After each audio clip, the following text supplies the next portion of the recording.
Hola y bienvenidos a mi canal de YouTube nuevamente. Me alegro mucho de que estéis por aquí otra vez. Hoy os traigo un nuevo caso criminal. Este ocurre en Estados Unidos, más precisamente en California. Así que nos vamos a remontar a los años 90, a principios de los años 90, para conocer este caso. Hoy os voy a hablar del caso de Polly Klaas. Y este crimen, lamentablemente, fue muy importante para cambiar unas leyes que había, unas formas de proceder que tenía la policía que no ayudaban en nada, y gracias a este primer cambio, y luego también más adelante vendría la alerta Amber, las cosas fueron mucho más fáciles para la policía y se pudieron salvar muchos más niños. Así que sin más, comencemos.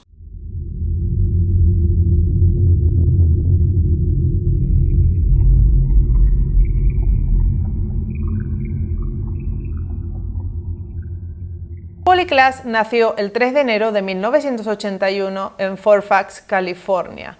Para el momento de los hechos, Polly tenía tan solo 12 años de edad y estaba muy emocionada por hacer una pijamada, un pijama party, en su casa junto con otras dos amigas del colegio de la misma edad.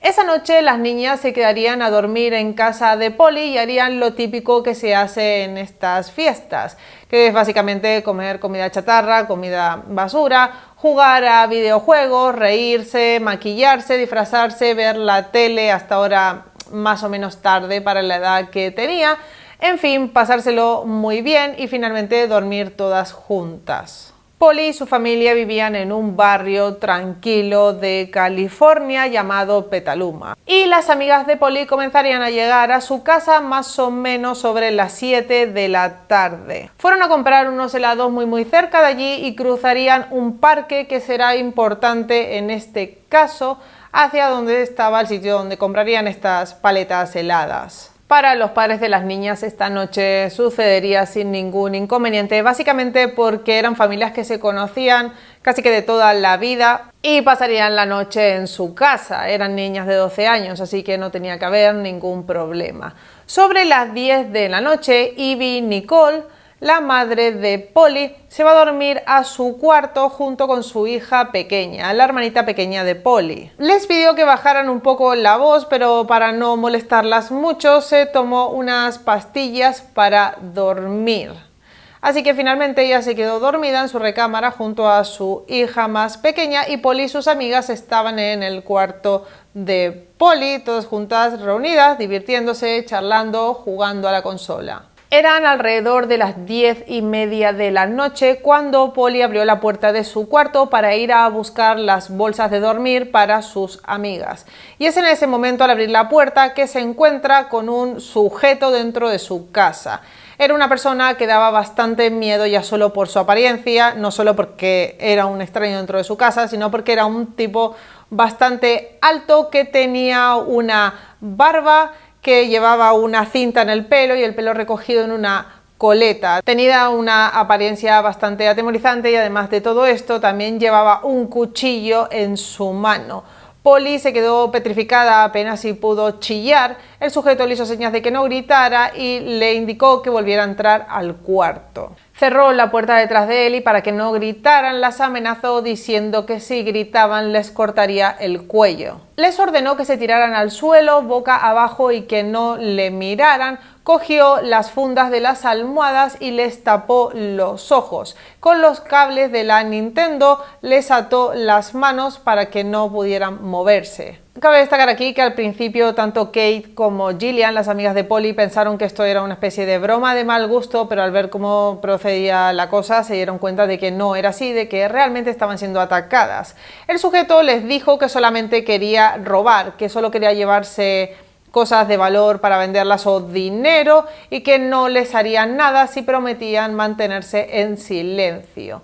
Así que les dijo que se llevaría a Polly para que les indicara dónde estaba el dinero y seguido a eso se iría. Entonces las niñas hicieron caso porque tenían miedo de que las lastimaran y se quedaron calladas. Les exigió que contaran hasta 1000 y les prometió que cuando acabaran de hacerlo él ya se habría ido. Y con esta premisa ellas obedecieron. Recién cuando oyeron el portazo, las dos niñas comenzaron a intentar desatarse. Tardaron entre 10 y 15 minutos en quitarse los cables que le ataban las manos y la funda de la almohada que tenían alrededor de su cabeza, y advirtieron que Polly no estaba allí. Así que las dos corrieron hacia el cuarto de la madre de Polly y comenzaron a intentar despertarla y a explicarle atropelladamente lo que había pasado.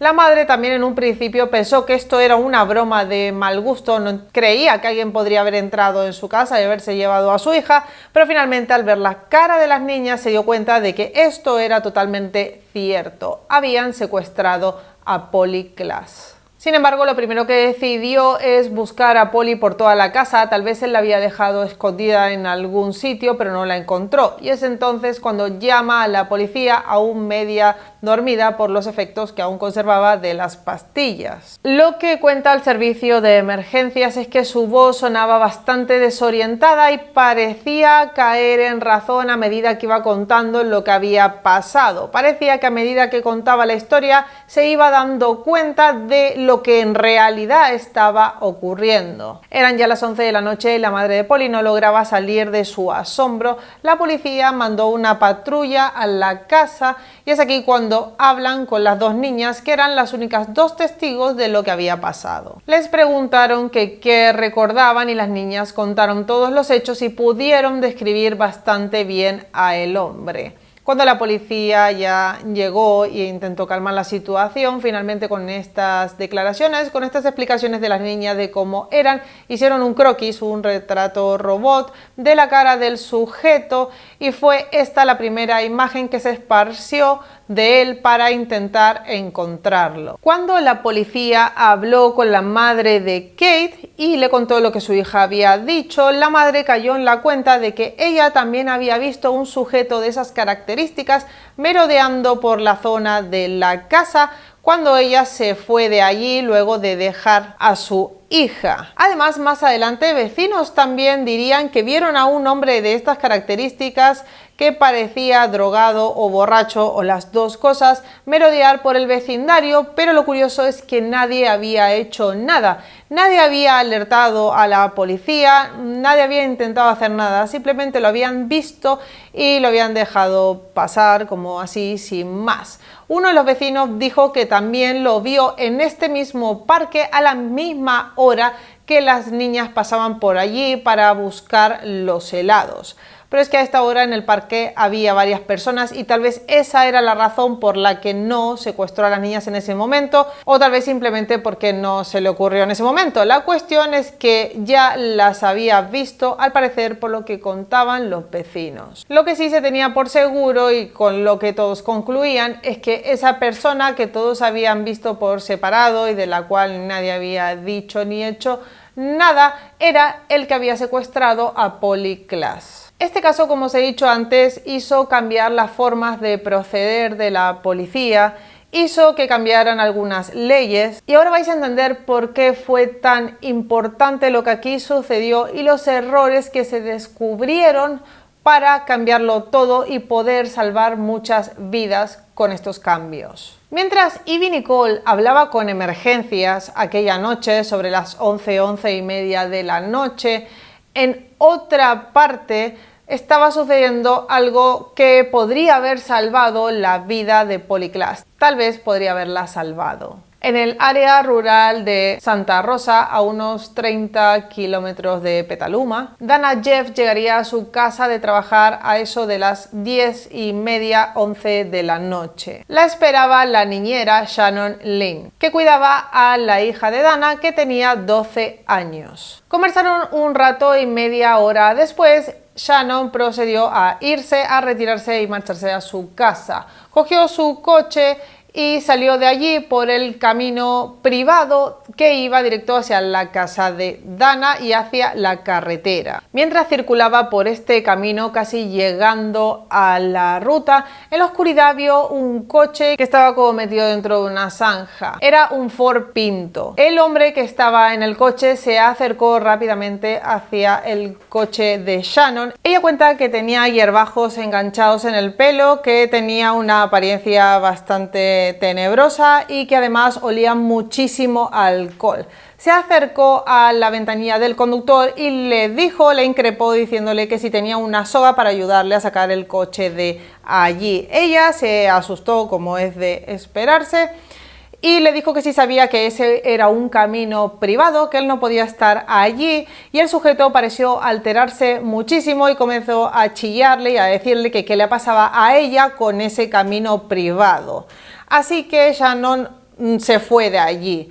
Y el sujeto seguía chillándole, insistiendo en que sí tenía una cuerda para sacarlo, pero afortunadamente logró escapar. Llegó hasta una cabina telefónica y decidió llamar a Dana y decirle lo que estaba ocurriendo fuera de su casa, porque este terreno aún es propiedad de la casa de Dana, era su camino particular para entrar hacia su casa. Dana se asustó muchísimo, cogió su coche, subió a su hija y se fue de allí. Cuando iba saliendo pudo ver al sujeto y al coche atascados, así que se dirigió hacia una cabina telefónica y llamó a la policía. 2 oficiales de policía fueron enviados hacia el lugar. Ellos son Mike Rankins y Thomas Howard. Llegaron en coches separados hacia donde estaba Dana. Ella no sabía nada aún del secuestro de Polly Klaas, esto acababa de ocurrir. Pero lo curioso es que la policía tampoco sabía nada de todo esto. Y eso que eran 2 sitios que estaban pues muy cerca, estaban a tan solo 30 kilómetros de un pueblo que no era muy grande. Pero la cosa es que los que seguían el caso de Polly Klaas manejaban el canal 3 de la frecuencia de la policía. Y estos otros policías que llegaron hasta allí manejaban el canal 1. Así que nunca podrían haberse enterado de que estaban buscando a un sujeto exactamente igual al que tenían allí delante. Ellos no sabían que habían secuestrado a una niña muy cerca de allí y que el sujeto era pues ese mismo. No podían saberlo. ¿Por qué? Porque la policía en ese entonces no compartía las informaciones si dependían de diferentes departamentos, entre otras cosas. Y este sería el primer grave error de este caso y la primera cosa que más adelante se cambiaría con respecto a las formas de proceder. Rankin y Howard fueron con Dana hasta donde estaba el coche empantanado y le pidieron los papeles del coche a este hombre y registrarlo por dentro. Él estaba fuera del coche, así que oliera alcohol pues no era ningún delito porque no estaba conduciendo. Revisaron el coche y solo encontraron latas de cerveza dentro y poco más. Pidieron los papeles y al mirarlo y mirar su registro de conducir, el coche no tenía ningún pedido de captura ni él había cometido ningún delito conduciendo. Y aquí podemos encontrar el segundo grave error, y es que la policía que se dedicaba al tráfico no tenía cómo entrar a los antecedentes que no tuvieran que ver con esto. Me explico mejor. Un policía que se dedicaba al tráfico se presentaba en un lugar donde había un accidente o había pasado una cosa como esta, utilizaba otro canal, otra frecuencia que solo hablaba de lo que él utilizaba, de lo que eran accidentes de tráfico o cosas así, y cuando miraba el registro de la persona, si esa persona era un asesino, un violador, un pedófilo o lo que fuera, no le aparecería porque no había cometido ningún delito conduciendo, no tenía multas por tráfico, así que aparecía como una persona limpia. Y esto fue un grave error porque Richard Allen Davis estaba en libertad bajo palabra y este no sería el primer ni el segundo delito que cometía. Tenía una larga lista en su historial criminal. Si ellos hubieran podido escuchar por el canal de la radio lo que estaba pasando, si ellos hubieran podido aunque sea ver el historial de Richard Allen Davis, hubieran sabido que este hombre tenía por lo menos 3 secuestros en su haber, de los cuales habría estado cumpliendo condena, tenía un intento de violación y tenía varios robos, pero no fue así, así que no pudieron hacer nada más que ayudarle a sacar el coche de allí, dejarlo enfocado en la ruta y dejarlo marchar. Porque si bien Davis estaba en un camino privado, le preguntaron a Dana si quería hacer la denuncia, pero como tampoco había pasado nada y Dana estaba bastante asustada, solo quería que ese sujeto se marchara de allí, decidió no hacerla. Así que tampoco se lo podían llevar por esto porque ella no había querido denunciarlo. El caso de Polly Klaas fue conocido también por otras razones que no son estos dos errores, sino porque fue el primer caso en el cual se utilizó el internet y la tecnología informática para dar con el paradero de la víctima. Se volvió a llamar a las amigas de Polly una vez estaban más tranquilas para que describieran mejor a el sujeto con otra artista gráfica que estaba muy bien cualificada para tratar con niños o con personas que habían estado en un gran estado de shock. Era una persona que los tranquilizaba mucho y lograba sacar mucha información sabiendo hacer preguntas claves para concretar el retrato robot. Pero esto no fue lo único que ayudó. Tecnológicamente, unos informáticos que vivían en Petaluma se ofrecieron a mejorar la calidad de este retrato robot digitalizándolo.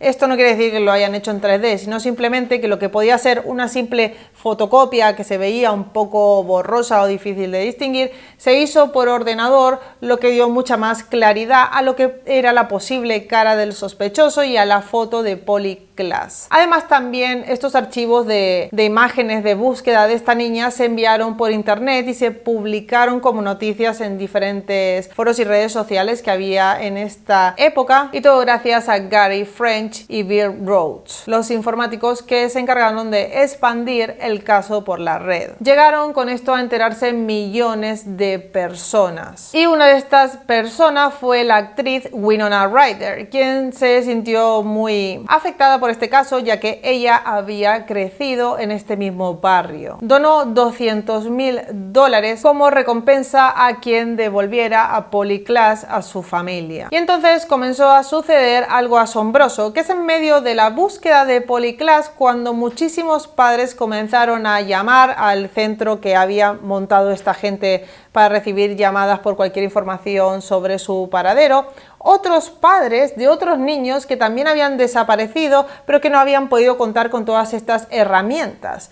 Ellos también querían encontrar a sus hijos y querían saber si les podían ayudar a digitalizar y a hacer todas estas cosas que habían hecho para el caso de Polly Klaas, para ver si así tenían suerte y podían encontrar a sus hijos. Había muy pocos recursos en el año 1993 para ayudar a todas estas familias. La policía aún no tenía una política definida de lo que había que hacer en estos casos y de que había que tratarlos diferentes a cuando desaparecía un adulto. No había una respuesta rápida en cuanto a los secuestros de niños. Los sistemas que tenían para notificar a otras agencias tampoco eran óptimos en este entonces, y el sistema legal tampoco ayudaba, ya que los infractores se movían de un condado a otro y como la policía no tenía comunicación entre sí, sus antecedentes básicamente desaparecían y seguían delinquiendo una vez y otra vez y otra vez. Así que mientras ayudaban a buscar a Polly, algunos de los voluntarios que trabajaban en estos centros comenzaron a ayudar a otros padres también en la búsqueda de sus hijos. Y es así como este caso se hizo tan masivo, tan conocido y logró cambiar la vida de muchas personas. Pero con todo esto, aún así no se tendría ninguna pista sólida de lo que había pasado, sino hasta finales de noviembre. Y esta pista vendría de la mano de Dana Heff otra vez, la propietaria de aquella finca donde se había encallado el coche de Richard Allen Davis. Entonces, el 28 de noviembre de ese mismo año, Dana volvería a llamar a la policía porque ella estaba controlando un trabajo de deforestación que se estaba haciendo en su propio terreno y encontró unos leggings rojos en el mismo sitio donde aquel coche se había quedado encallado. Además, buscando un poco más, también logró encontrar una sudadera de color negro y un trozo de género blanco como con una especie de capucha que no se sabía bien qué era. Con todo esto llamó a la policía y entonces la policía comenzó a hacer aquí una gran búsqueda búsqueda de más pistas. Sería el investigador Mike McManus quien llegaría allí y comenzaría esta búsqueda exhaustiva, lo que no sería fácil porque ese mismo día comenzó a caer una fuerte tormenta que les hacía muy difícil su trabajo. Pero a pesar de todo esto, lograron encontrar el envoltorio de un preservativo, unas correas, una caja de fósforos y unas botellas de cerveza. Todo esto fue levantado de la escena y llevado al laboratorio de criminalística del FBI para compararlo con otras prendas de la casa de Polly. Las mallas y la capucha encajaban entonces a la perfección. Y es aquí cuando comenzaron a verificar las llamadas que había habido a la policía esa misma noche y encuentran esa llamada del 1 de octubre que hace Dana a la policía y se dan cuenta del gravísimo error que os he contado antes. Aquí es cuando se dan cuenta de que los canales de la policía eran diferentes para una cosa y para la otra y si eran de diferentes sitios.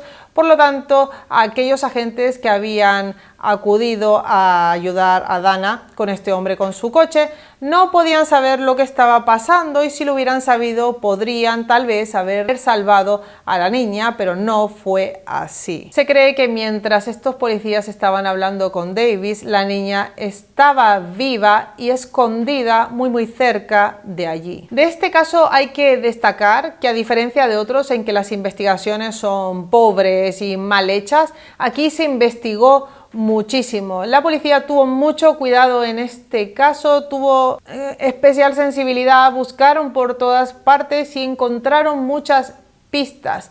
El problema fue, pues, lo que os vengo diciendo todo el vídeo, que el sistema no era bueno, el sistema de comunicación era malo, pero ellos hicieron un gran trabajo buscando y encontrando pistas y atando cabos. Con todo esto, lo que hace el FBI es llamar a los policías que habían llegado allí y a los policías de Petaluma, recoger toda la información y darse cuenta de que Richard Allen Davis estaba en libertad condicional tras una condena de 8 años que no había acabado de cumplir por secuestro. Tenía varios antecedentes de violencia y robo y acumulaba unos 4 secuestros en su historial, además de intento de violación y sin duda era el secuestrador de Polly. Había aparte una razón para que este hombre estuviera en Petaluma. Él dice que su madre vivía allí. Las piezas encajaban por completo. Gracias a la investigación tan minuciosa que hicieron los forenses, pudieron hallar la huella de la palma de la mano del culpable. Pero esto no lo sabía Davis. Había un amigo que iba a visitarlo bastante a menudo, la única persona que iba a verlo, y le decía que confesara. Y es él quien finalmente lo convence al enseñarle el periódico la noticia de que los detectives tenían la huella de su mano. Y como vio que ya no podía escapar, hizo una cosa que hacen muchos acusados, que hacen muchos abogados de los culpables. Con lo que sabía, entonces intentó negociar un trato y su confesión fue un poco entre la verdad y una burla muy cruel hacia la familia y hacia todo este caso. Supuestamente él se dirigió a Petaluma a ver a su madre y en el camino compró cerveza y comenzó a beber. Dice que no encontraba la casa y se perdió y acabó dando con una persona que le ofreció comprar drogas. Le compró, consumió, siguió bebiendo y drogado y borracho siguió paseando por el barrio hasta que vio una casa que tenía la ventana abierta. Miró en el interior y divisó a las niñas que estaban jugando a la consola. Entró por la cocina y cogió un cuchillo de la misma y se dirigió hacia donde se encontraban las menores. Es entonces cuando Polly Klaas abre la puerta de su cuarto y se encuentra con este sujeto. Él dice que a partir de aquí no se acuerda de nada, que de lo siguiente que se acuerda es de que estaba en su coche conduciendo y que tenía la niña al lado suyo. Esto no se lo cree nadie, pero esta fue su declaración. Se quedaría atascado en el camino de entrada de la casa de Dana y al no poder sacar el coche cogió a Polly, a quien había atado con los cables del joystick, y la escondió entre los matorrales. Y luego explicaría lo que ya sabemos, que la policía llegó con el coche, que le ayudaron a salir, que se fue y dejó a Polly ahí escondida, que tardó unos 40 minutos, dio la vuelta y cuando llegó, para su sorpresa, Polly aún estaba escondida en los arbustos. Así que la recogió y se la llevó con él. fue hasta una zona donde había un peaje abandonado. Dice que no recuerda haber abusado de ella, pero sí que la estranguló con un trozo de ropa. La tiró en este peaje, la medio enterró y la tapó con unas maderas y dejó allí su cuerpo. En el juicio volvió a contar esto tal cual aquí, solo con el horrible detalle de que agregó que antes de matarla, Polly le declararía a él, le confesaría a él que su padre abusaba de ella. Y esto es otra de las cosas horribles que hacía este hombre, además que durante todo el juicio estuvo ahí sentado riéndose y poniendo caras burlonas hacia la familia. Winona Ryder también estuvo presente en el juicio apoyando a la familia. Ella también contó cómo este hombre era una persona completamente desagradable que se reía de lo que había hecho. I would also like to state for the record that the main reason I know that I did not attempt any lewd act that night was because of a statement the young girl made to me when walking her up the embankment. Just don't do me like my dad. I have to pay my dues, so should you. Burn in hell, Davis. All right, that concludes the statement.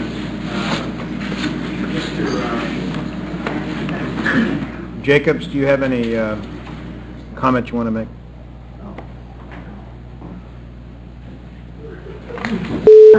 Damn, boy.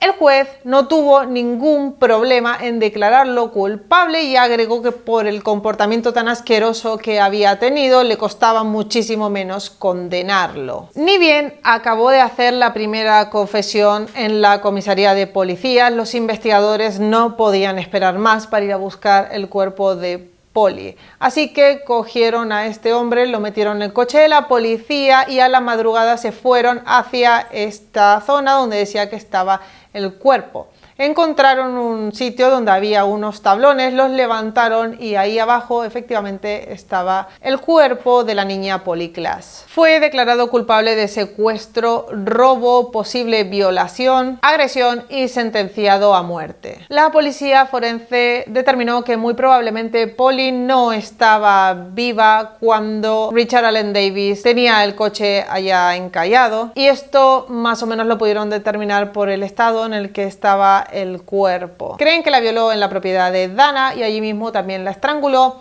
Luego fue a buscarla como para ocultar su cuerpo y no dejarlo allí. La llevó hasta este peaje abandonado y es allí donde la enterró, pero no creen que fuera allí donde la haya asesinado. Como os podéis imaginar, las leyes con respecto a la información que maneja la policía cambiaron a partir de este mismísimo momento. Bueno, durante el caso todo comenzó a cambiar, intentaron comenzar a agilizar más el cambio de estas leyes para que estas cosas no volvieran a pasar. Y una fundación para niños desaparecidos se levantó con el nombre de Polly. Aquí abajo os dejaré el link para que la veáis si lo deseáis. Este triste caso ayudó muchísimo a la justicia y a las familias a no cometer los mismos errores. Con este caso también se impulsó lo que sería más adelante la alerta Amber.